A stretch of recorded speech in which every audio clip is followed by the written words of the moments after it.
Depot থেকে সরবরাহ বৃদ্ধির পর স্বস্তি ফিরেছে অকটেনের গ্রাহকদের মাঝে। স্বল্প সময়ে মিলছে চাহিদা মতো তেল।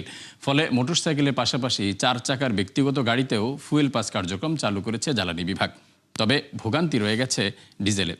ডিপো থেকে সরবরাহে গেল বছরের চেয়ে 15% রেশনিং অব্যাহত রাখায় বিপাকে দূরপাল্লার গণপরিবহন, মালবাহী যানবাহন ও কৃষি খাতের গ্রাহকরা। এখনও অপেক্ষা করতে হচ্ছে ঘন্টার পর ঘন্টা। পেট্রোলের গ্রাহকদেরও একই অবস্থা, কেননা 15% রেশনিং রয়েছে এই তেল বিপণনেও। এছাড়া সিএনজি চালিত যানবাহন চালকদের পরিস্থিতিও অবনতি হচ্ছে বলে লোডশেডিংয়ের প্রভাবে।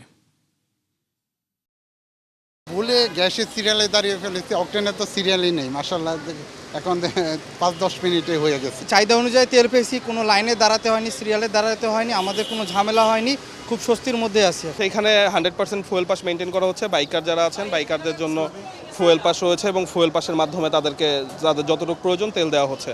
আর প্রাইভেট কারে এটা কালকে থেকে এখানে ফুয়েল পাস এক্সিকিউট করা হবে।